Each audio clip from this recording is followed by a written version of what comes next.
नमस्कार, मैं कुंदन जमैर। आप देख रहे हैं यूपी मांगे उत्तर। नीट परीक्षा में गड़बड़ी का मामला ठंडा भी नहीं हुआ था कि पेपर लीक की आशंका के चलते नेट की परीक्षा यूजीसी नेट की परीक्षा रद्द कर दी गई।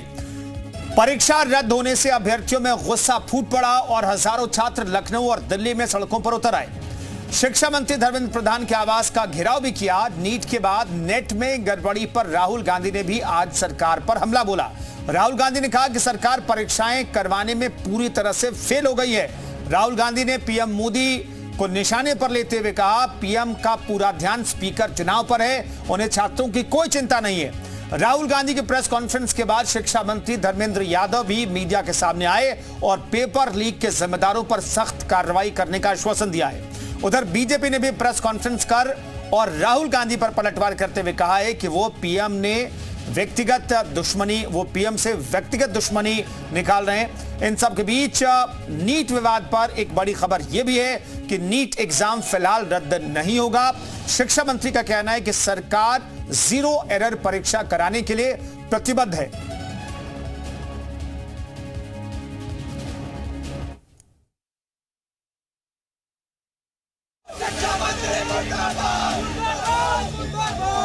यहाँ यूजीसी नेट जो पेपर हुआ है कल ही नेट जे वाला, उसमें कैसे छात्रों के साथ धोखाधड़ी हुई है। हमारी साफ मांग है कि धर्मेंद्र प्रधान इस्तीफा दे। लगातार पेपर लीक हो रहा है देश में। और दूसरी हमारी मांग है कि एनटीए जो एक भ्रष्ट एजेंसी हो गई है उसको उसकी वैधता को रद्द किया जाए। हद से बाहर बात हो गई है। पेपर 10 साल में जितने इनके पेपर लीक हुए हैं तो छात्र बिल्कुल तरीके से त्रस्त हैं। यूपी पुलिस आरो आज नेट का पेपर भी लीक हो गया।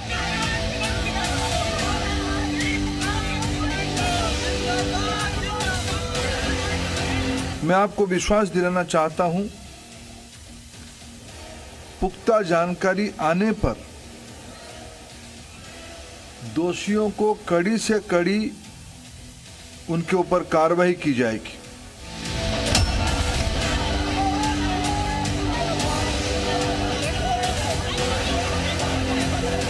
आप सबको मालूम है कि NEET paper and UGC NET के जो पेपर्स हैं वो लीक हुए हैं और एक कैंसिल भी हुआ है।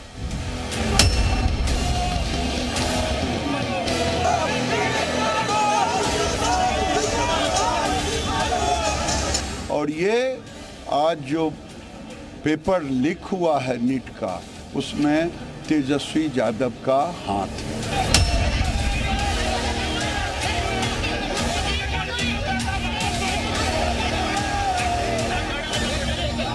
जैसे ही परीक्षा में गड़बड़ियों की प्राइमा फेसी कुछ रिपोर्ट या आशंका मिली, तत्काल उसको रद्द करने का निर्णय लिया गया।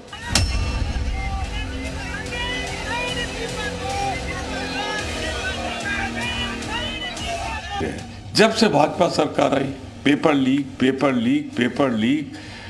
बड़ी जो प्रतिष्ठित परीक्षाएं हैं उनमें भी लीक हो रहा है।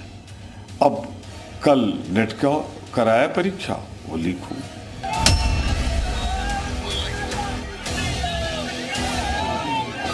सरकार की अच्छी पहल है और जो सीबीआई जांच सौंपी गई है, जो दोषी पाए जाएंगे उनके खिलाफ कड़ी से कड़ी कार्रवाई होगी।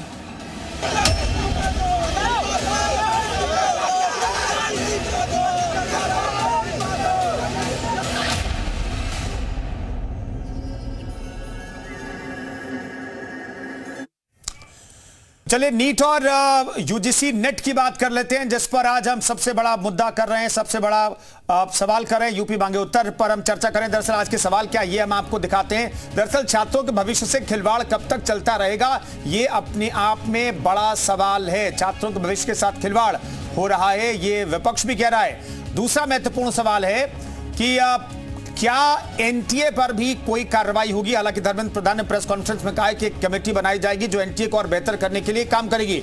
पेपर लीक का असली जिम्मेदार कौन है, यह पता लगाना बेहद जरूरी है। नीट विवाद की फास्ट ट्रैक जांच कब तक अब तक क्यों नहीं की गई, ये कहा जा रहा है, ये बड़ा सवाल है। लेकिन इसका भी जवाब प्रेस कॉन्फ्रेंस में धर्मेंद्र प्रधान शिक्षा मंत्री ने कहा है कि हम बारीकी से सारी रिपोर्ट को देख रहे हैं और किसी को भी जो दोषी है बख्शा नहीं जाएगा और 0 एरर फ्री परीक्षा कराने के लिए हम प्रतिबद्ध हैं, ये धर्मेंद्र प्रधान कह रहे हैं। अभी भी थोड़ी देर पहले उन्होंने प्रेस कॉन्फ्रेंस की और प्रेस कॉन्फ्रेंस में सरकार की पॉलिसी का जिक्र उन्होंने किया है। चलिए, हमारे साथ तमाम मेहमान जुड़ गए हैं, उनसे हम आपका परिचय करा देते हैं। अवनीश त्यागी हमारे साथ प्रवक्ता बीजेपी के मौजूद हैं, हिलाल नकवी साहब हमारे साथ, हिलाल अहमद साहब हमारे साथ प्रवक्ता कांग्रेस के मौजूद हैं, विराट शेखर नेट के परीक्षार्थी हमारे साथ मौजूद हैं और विनीत शर्मा हमारे साथ शिक्षाविद भी मौजूद है। तमाम मेहमानों को बहुत बहुत स्वागत है। लेकिन पहला सवाल अवनीश त्यागी साहब, एक परीक्षा की चर्चा तो हो ही रही थी, दूसरी परीक्षा भी रद्द करनी पड़ी। क्या सरकार वाकई में फेल हो रही है परीक्षा करवाने में, चाहे उत्तर प्रदेश की सरकार हो, केंद्र की सरकार हो, एनटीए हो, क्या यहां पर नाकामी है? देखिए, सरकार फेल होने का कोई मतलब नहीं है। सरकार पारदर्शिता से परीक्षाएं कराने चाहिए और कहीं भी कोई गड़बड़ मिल रही है उसके खिलाफ सख्त से सख्त कार्रवाई हो रही है। आप ध्यान करिए, मैं खासतौर से उत्तर प्रदेश का हवाला देता हूँ, जो पूर्ववर्ती सरकार थी, जो 2012 से लेकर 17 तक रही है, उससे पहले रही, तब भर्तियां ही घर से हो जाती थी, परीक्षा की तो बात ही छोड़िए। तब एक घर से भर्तियां होती थी, किस तरह से भर्तियां होती थी, आयोग कैसे थे, परीक्षाएं कैसे होती थी, कैसे सूचियां बनती थी, कैसे लिस्टें जारी होती थी, वो किससे छिपा नहीं। नहीं, अवनीश जी ठीक है, अब तो आपकी सरकार है 7-8 साल से, अब पुरानी सरकारों को कोसना भूल छोड़ दीजिए ना। नहीं, आपकी सरकार क्या कर पा रही है, इस पर हम चर्चा कर लें तो बेहतर है। मैं चर्चा उसी पे कर रहा हूँ। हाँ। तो तीसरा केवल हवाला दे रहा हूँ कि आज जो भर्तियां हो रही है बिल्कुल पारदर्शी हो। परीक्षा में अगर कोई गड़बड़ पाई जाती है, रत्ती भर भी, जांच में अगर कोई दोषी पाया जाता है तो उसे कठोरतम कार्रवाई। ये निष्पक्षता और पारदर्शिता बरतने की दिशा में कठोर कदम कानून बनाया जा रहा है। किस तरह से आप करेंगे तो इतनी सजा, इतनी जुर्माना होगा। तो जिस तरह से पूरा सिकंजा एक नेक्सस जो बना हुआ था पूरा, उसको घेरने की काफी कोशिशें हो रही हैं और कोशिशों में पर्याप्त कोशिश वो भी पाई जा रही है, सफलता भी पाई जा रही है। बहुत सारी परीक्षाएं अच्छी भी हुई हैं, जो अच्छी हुई हैं उनको भी देखिए, जिसमें गड़बड़ हुई है उन्हें दूर करने की कोशिश की जा रही है। कोशिश नहीं, ये पूरा दृढ़ संकल्प है, पूरा भरोसा है, माननीय केंद्रीय मंत्री ने भी दिलाया और मुख्यमंत्री भी दिलाते हैं, बार बार दिला रहे हैं कि भर्ती परीक्षाओं में गड़बड़ी करने वाला किसी हालत में नहीं बख्शा जाएगा। ये भारतीय जनता पार्टी का संकल्प है और इस पे काम हो रहा है। जांच बारीकी से हो रही है। अभी नेट की जो परीक्षा हुई है, नेट की परीक्षा में जो सूत्र मिल रहे हैं, जो जांच आ रही है, जो प्राथमिक जांचों में आ रही है, वो भी सबके सामने है। तो जैसे ही पुख्ता सबूत होंगे, कार्रवाइयां होंगी और पारदर्शिता बनाए रखी जाएगी। ठीक है हिलाल साहब, इससे ज्यादा क्या चाहिए विपक्ष को? आज शिक्षा मंत्री भी थोड़ी देर पहले प्रेस कॉन्फ्रेंस करके कहते कि हम 0 एरर फ्री परीक्षा कराने के लिए कटिबद्ध हैं, प्रतिबद्ध हैं और इसके लिए एक हाई लेवल कमेटी भी बनाई जा रही जो एनटीए को भी देखेगी और अगर नीट में कोई गड़बड़ी हुई है तो उसे भी जांच करेगी। देखिए, ये एक अपने आप में बहुत ही कमाल का स्टेटमेंट है, चाहे मैं भारतीय जनता पार्टी के प्रवक्ता हूं या मंत्री महोदय हूं। अगर का क्या मतलब है, बहुत छोटी छोटी चीज़ें हैं जिसका कि जवाब जो है वो अगर हमको अवनीश जी दे दें तो हम जो है बिल्कुल मानेंगे कि हाँ कुछ हो रहा है। पहले सवाल ये है कि जब व्यापम घोटाला हुआ उसमें किसको सजा दी गई है? सबसे पहले तो व्यापम का घोटाला हुआ था, मध्य प्रदेश में हुआ, इतना बड़ा घोटाला हुआ, किसी एक को सजा दी गई हो आप हमको बता दीजिए। दूसरा, 2017 में AIPMT का जो एग्जाम हुआ था उसके अंदर भी घोटाला हुआ था, वो भी पेपर लीक हुआ था, उसके अंदर किसको सजा दी गई है? हमको उसके बारे में बता दें कि उसके में जो है वो किस को सजा दी गई है। तो इस वजह से ये कहना कि सजा दी जाएगी तो ये तो अपने आप में बेकार की बात है। इससे पहले CUET का एग्जाम कराया था, जो एग्जाम ही जो है होते होते जो है कितना समय हो गया था कि पूरा का पूरा सेशन लेट हो गया था, उसके अंदर किसको दोषी बनाया गया था। आज की तारीख में नीट की बात करें, आपने एक दिन के लिए विंडो क्यों खोली थी 29 अप्रैल को, जिसके अंदर बहुत से अभ्यर्थियों ने दोबारा अप्लाई कर दिया था, इसके अंदर सिर्फ एक दिन के लिए खोला था, उसके अंदर 29 लोगों के 100% मार्क्स आए हैं, 720 नंबर आए हैं। जिसके 100% नंबर आएंगे वो जो है वो इंतजार करेगा कि अभी एक दिन और खुलेगा तब हम भरेंगे इसके अंदर। इसका क्या जवाब है आपके पास? इसका क्या जवाब है आपके पास कि गोधरा से 29 लोग जो है वो 100% नंबर लेकर के आए हैं वो 29 के 29 कहाँ के हैं? कर्नाटक के हैं, वेस्ट बंगाल के हैं, राजस्थान के। उनका क्या इंटरेस्ट था कि गोधा के उस गांव में जाकर के उन्होंने अपना सेंटर लिया और वहां पर इन्होंने जो है वो ये एग्जाम किया है? इसका क्या जवाब है? इसका क्या जवाब है कि जब पड़ताल हो रही थी और वहां नहीं, हिलाल साहब वही तो कह रहे हैं ना, वही तो धर्मेंद्र प्रधान साहब कह रहे हैं कि हम जांच कर रहे हैं और हर एक चीज की जांच हो रही है। जांच हो रही तो जांच के लिए तो इंतजार करना पड़ेगा और मामला कोर्ट में भी इसी की बातें बता रहे हैं आप। कार्रवाई हिलाल साहब आप देख कर रही है। ये भाजपा जो बात सुन लीजिए, देखिए आपकी बात बहुत धैर्य से सुनी थी और उम्मीद करते हैं कि आप भी हमारी बात को बहुत धैर्य से। हिलाल साहब मैं मान रहा हूँ, पर गड़बड़े अनदेखी नहीं की जाए। जो गड़बड़े हुई हैं उन पे कार्रवाइयां हो रही हैं, गंभीरता के साथ जांच हो रही है। ये जो संकल्प भारतीय जनता पार्टी का है, ये बताइए कि व्यापम में जांच में क्या नतीजा निकला? 2017 में जो AIPMT का उत्तर प्रदेश जो है उसमें लीक हुआ था, उसमें क्या कार्रवाइयां हुई हैं? और ये कार्रवाइयां हो रही हैं तभी निष्पक्ष भर्तियां भी हो रही है। आज बिना उसके पैसे के भर्तियां हो रही है। एक जमाना जब था जब पैसे से भर्तियां होती थी, घरों में लिस्ट बनती थी। आज तो नहीं है। आज अगर कोई गड़बड़ नहीं, मैं गलत नहीं बोल रहा हूँ, मैं बिल्कुल सही बोल रहा हूँ कि जो गड़बड़ अगर कहीं है उसकी जांच कराई गई है। नहीं, जो जांच, लाल साहब मैं बता रहा हूँ, यूपी पब्लिक सर्विस जो भी गड़बड़ कहीं पाई जा रही है उसकी गंभीरता से जांच कराई और गंभीरता से CBI जांच कराई जाएगी, उस तरह जांच कराई जा रही है और पूरी मॉनिटरिंग कर सख्त कानून बनाने का कोशिश हो रही है। लेकिन नतीजा ये है कि पारदर्शिता से भर्तियां होने लगी हैं। अब भर्तियां घर से नहीं होती हैं, अब भर्तियां होने लगी हैं। देखिए, जब मैं कह रहा हूँ दरोगा की भर्ती हुई, शिक्षक की भर्ती हुई, तमाम भर्तियां हुई हैं जिनमें गड़बड़ी हुई है, पकड़े गए हैं और निष्पक्ष शिक्षक की भर्ती नहीं जो हुआ था उसमें जो लीक हुआ उसे नहीं। हिलाल साहब चलिए, सेंटर की तो बात हो रही है, लेकिन उत्तर प्रदेश स्पेसिफिक अगर हम बात करें तो उत्तर प्रदेश सरकार एक ऐसा कानून लाने जा रही है जिसमें उम्र कैद तक की सजा होगी और 10 करोड़ 1 से 10 करोड़ तक का जुर्माना हो सकता है। वो भी फाइनल नहीं हुआ है, लेकिन ऐसा सख्त कानून उत्तर प्रदेश सरकार लाने से सहमत है कि नहीं आप लोग? अब लेकर क्या आ रही है? आखिर अब तक क्यों नहीं आया जबकि इतने पेपर लीक हुए? नहीं, कानून बनाने से पेपर लीक होना बंद हो कानून पे कार्रवाइयां हुई हैं, आज की कानून पे हिलाल की कार्रवाइयां हुई हैं और इसलिए जो मैं कह रहा हूं कि पूरी तरह से इसमें निष्पक्षता नहीं है, पूरी तरह से गड़बड़ रुकी नहीं है। गड़बड़ियां मान रहा हूं मैं, गड़बड़ियां हुई है पर कार्रवाइयां करने का काम। ठीक है, मैं लौटता हूं। विनीत जी हमारे साथ मौजूद हैं। विनीत जी चलिए हमारे साथ नेट की परीक्षा में शामिल हुए विराट शेखर भी जुड़ गए, उनसे मैं एक सवाल लेता हूं। विराट, इस बार कहा गया कि भाई ऑफलाइन परीक्षा पहली बार लिया गया, यूजीसी नेट की परीक्षा ली गई और ये पेपर लीक हो गया। कितनी तैयारी आप लोगों ने की थी और अगले ही दिन ये पता चलता है कि भाई पेपर रद्द कर दिया गया। तो विराट साहब, मैं जानना चाहता हूं क्या गुजर रही है आप पर, आपकी तैयारियों पर? जी सर, हमने बहुत तैयारी की थी इसके लिए और हमारे भी सपने रहते हैं। जो छात्र होता है वो 6 महीने तक पूरी तैयारी करता है, पूरी जी जान लगा देता है अपनी, इससे हमें कुछ ना कुछ मिलेगा, कुछ बेनिफिट मिलेगी। लेकिन देख सकते हैं कि 40-45 डिग्री के टेम्परेचर में जाने के बाद भी हमने इतने मेहनत से परीक्षाएं दी, फिर भी इसके बाद आने के बाद ये सुनने को मिला कि पेपर लीक हो गया और इसको निरस्त किया जाता है। पेपर लीक होने के कारण आपको दोबारा पेपर देना पड़ेगा, तो कहीं ना कहीं बहुत ज्यादा हम निराश करते हैं और हमारे साथी भी काफी निराश। विराट, आपको कुछ स्पेसिफिक जानकारी दी गई? क्योंकि बहुत सारी बातें कही जा रही है कि भाई हैक कर लिया गया पेपर और बहुत सारी चीजें कही जा रही है, लेकिन इस बार तो परीक्षा ऑफलाइन हुई थी।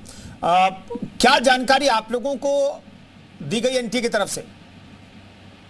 एनटीए बस यही बोल रहे हैं कि मतलब पेपर कहीं ना कहीं से लीक हुआ है, इसकी हम जांच करेंगे। हम तो बस यही सोच रहे हैं कि एनटीए संस्था जो है, पहला कोई ये पेपर नहीं था जो लीक हुआ है। अब से नीट का भी पेपर लीक हुआ था, यूजीसी का, तमाम तरीके के पेपर लीक हो रहे हैं। तो अब तक हमें लगता है एजेंसी को बदल देना चाहिए था, क्योंकि एजेंसी से ये चीजें संभल नहीं रही है और सिर्फ सांत्वना देने से काम नहीं चलने वाला है, क्योंकि हम छात्र हैं, हमारी उम्र जब निकल जाएगी तो ये सांत्वना काम नहीं आएगी। बिल्कुल, छात्र की ये दरअसल मांग है कि अगर हमारी उम्र बीत जाएगी तो फिर अगर आप एनटीए को कुछ और बदल दें, कोई और संस्था को जिम्मेदारी दे दें, तो हम उसके लिए एलिजिबल नहीं होंगे। इसके लिए क्या सरकार सोचेगी? विनीत वर्मा साहब, दिक्कत कहां है? क्या एनटीए में कोई दिक्कत है? वो एजेंसी जो तमाम एलीट परीक्षाएं, देश की महत्वपूर्ण परीक्षाओं को कंडक्ट कराता है एनटीए, उसमें कहीं दिक्कत है या कोई ऐसी चीज हो रही है जिससे एनटीए ट्रैक नहीं कर पा रहा है? देखिए, जब इतनी बड़ी संख्या में परीक्षार्थी परीक्षा देने बैठेंगे, किसी एक दिन और एक ही समय पर उनकी परीक्षा ली जानी है पूरे देश भर में, तो ये अपने आप में एक बड़ा चैलेंज होता है इस तरह की परीक्षाएं आयोजित कराना, इसमें कोई दो राय नहीं है। और विभिन्न अराजक तत्व जो है परीक्षा में सेंध लगाने के लिए भी जो है प्रयास करते रहते हैं। उन चुनौतियों से निपटना भी एक अपने आप में मुश्किल काम होता है। लेकिन सवाल ये उठता है कि जब एक नेशनल टेस्टिंग एजेंसी अलग बनाई गई इन्हीं सब बातों को ध्यान में रखते हुए, जिसका जो कि विशेषज्ञ संस्था होगी केवल परीक्षाएं संचालित करवाने के लिए, उसके बाद भी अगर इस तरह की घटनाएं हो रही हैं जिसमें पेपर लीक की समस्याएं सामने आ रही हैं, तो ये निश्चित रूप से चिंता का विषय है। क्योंकि जब एनटीए नहीं था तो भी नेट की परीक्षा यूजीसी कराता था और नीट के जो एग्जाम है वो मेडिकल कॉलेजेस तमाम अपने अपने स्तर पे कराते थे। बिल्कुल। लेकिन अगर उसके बाद एक स्पेशलिस्ट संस्था बना दी गई, उसके बाद भी ये रुक नहीं पा रहा है पेपर लीक का, तो ये एक निश्चित ही चिंता का विषय है। लाखों लाखों छात्र जो है हमारे देश में सॉल्यूशन क्या है वर्मा साहब? सॉल्यूशन आपकी नजर में कुछ दिखाई देता है क्या? पुराने पैटर्न पर लौट जाना चाहिए? देखिए सॉल्यूशन के इसके नहीं, पुराने पैटर्न पे लौट जाने को बिल्कुल नहीं मैं कहता हूं। मेरे नज़र में जो 2-3 मुख्य बिंदु हैं वो मैं इसमें बताना चाहता हूं कि देखिए कोई भी परीक्षा जो इतने बड़े स्तर पर होगी उसमें चैलेंजेस होंगे। तो मेरा ये कहना है कि सबसे पहले तो जो है परीक्षा एक स्तरीय ना होकर के कई स्तरीय होनी चाहिए, कम से कम 2 स्तर तो उसके जरूर होने चाहिए। जैसा कि आईआईटी जेई की परीक्षा में होता है, उसमें प्रीलिम्स होता है, उसके बाद वो मेंस भी करवाते हैं। तो प्रीलिम्स में बच्चों को छाट देते हैं और उसके बाद मेंस का एग्जाम करा करके बच्चों को सेलेक्ट करते हैं। अगर खाली एक परीक्षा होगी तो उसमें इस तरह की संभावनाएं हमेशा बनी रहेंगी, संभावनाएं एक्चुअली ज्यादा होंगी अगर एक स्तर की परीक्षा होगी कि उसमें सेंधमारी करने वालों की संख्या बहुत ज्यादा होगी। लेकिन जब अगर 2 स्तर हो और दोनों स्तर इंडिपेंडेंट हो, यानी कि अगर अलग अलग संस्थाएं उसको ऑर्गेनाइज कराएं, तो फिर इस तरह के जो तत्व जो कि परीक्षा पेपर आउट करवाने के लिए सक्रिय रहते हैं वो निश्चित रूप से डिमोरलाइज होंगे और उनकी वो मैं ये नहीं कहता कि शून्य हो जाएगा, लेकिन बहुत स्तर तक ये कम हो जाएगा। ठीक है अवनीश त्यागी साहब, ये अच्छा सुझाव है। अवनीश त्यागी साहब, ये अच्छा सुझाव है कि ऐसी प्रतिष्ठित परीक्षाओं को 2 स्तरीय बनाया जाए और 2 स्तरीय नहीं 2 एजेंसियों के हवाले किया जाए। नहीं, ये सुझाव बिल्कुल सही है, इनका सुझाव सराहनीय है और इनकी चिंता भी वाली है। और इनका ये भी आशंका है कि कितनी बड़ी परीक्षा है उसमें संभावना है, पर सरकार की मंशा देखिए, सरकार इस पर निरंतर कार्रवाई की है। माननीय केंद्रीय मंत्री शिक्षा मंत्री धर्मेंद्र प्रधान जी ने इस तरफ जो बयान जारी किया है उसमें कहा है कि हम विशेषज्ञ बैठाएंगे, पूरी चीजों को देखेंगे, कैसे करेंगे, क्या करेंगे, कठोरतम कानून बनाएंगे। मुख्यमंत्री जी भी कह रहे हैं, तो मतलब मंशा साफ जाहिर है हम ठीक कराना चाह रहे हैं। दिक्कतें आ रही हैं ये भी मान रहे हैं, परंतु दिक्कतों में विजय पालेंगे ये भी हमारा संकल्प है। और ये तय है कि निष्पक्ष परीक्षा की दिशा में जिस तरह से कार्रवाइयां हो रही हैं, तेजी से, गंभीरता के साथ, ईमानदारी से कार्रवाइयां हो रही है, निष्पक्ष परीक्षा होंगी, पारदर्शी परीक्षाएं होंगी और कोई दिक्कत नहीं होगी। लीक से बचेंगे, युवा पीढ़ी के साथ न्याय होगा, ये माननीय नरेंद्र मोदी जी का संकल्प। हिलाल साहब, ये शिक्षा मंत्री ने आज कहा प्रेस कॉन्फ्रेंस में कि भाई बच्चे जो हैं जिन्होंने परीक्षा दी और देश का भविष्य है उनके साथ खिलवाड़ नहीं किया जाना चाहिए। हमारी कटिबद्धता है, हम प्रतिबद्ध हैं कि 0 एरर वाली परीक्षा कराएं। और साथ में उन्होंने इशारा भी किया कि इस मसले पर पॉलिटिक्स ना करें, क्योंकि राहुल गांधी ने आज प्रेस कॉन्फ्रेंस करके कई अहम सवाल प्रधानमंत्री से पूछ लिए, शिक्षा मंत्री से पूछ लिए। तो इसलिए मेरा सवाल है कि क्या इस मसले पर सियासत से दूर रहना चाहिए, क्योंकि ये बच्चों के और देश के भविष्य का मसला है। देखिए, इसके अंदर पहली बात हम आपको ये बता दें कि जो ये एक सुझाव है कि 2 स्तरीय हो, तो जो नेट की परीक्षा होती है उसके अंदर कोई नौकरी नहीं मिलती है। वो एक क्वालिफाइंग नेचर का एग्जाम है, इसको क्वालिफाई करने के बाद आपको एलिजिबिलिटी मिलती है और वो भी पेपर लीक हो गया है। तो इस वजह से जहां के ऊपर भ्रष्टाचार को संस्थागत कर दिया गया हो वहां पर इन सब चीजों से कोई फर्क नहीं पड़ना, एक बात। दूसरी इसके अंदर महत्वपूर्ण बात यह है, आज की तारीख में जिस तरह से एग्जामिनेशन माफिया खड़ा हुआ है, पेपर लीक माफिया खड़ा किया गया है, तो आज भारतीय जनता पार्टी की इस नीति से जो देश के युवा है वो आतंकित है। एक आतंक फैला हुआ है युवाओं के बीच में कि वो तैयारी करते हैं, एग्जाम देने जाते हैं, पेपर लीक हो जाता है, दोबारा फिर वो उसी तैयारी में करते हैं, उनकी उम्र निकल फिलहाल साहब आप लोग पॉलिटिक्स तो सिर्फ नहीं कर रहे हैं, छोटा जवाब। जी तीसरी बात, पॉलिटिक्स अगर करने की बात है तो नीट का एग्जाम तो वो मान ही नहीं रहे थे कि लीक हुआ है। अगर जो है पॉलिटिकल पार्टी ना खड़ी होती, पॉलिटिकल पार्टी ने इन पे दबाव ना बनाया होता तो नीट का एग्जाम तो हो गया था।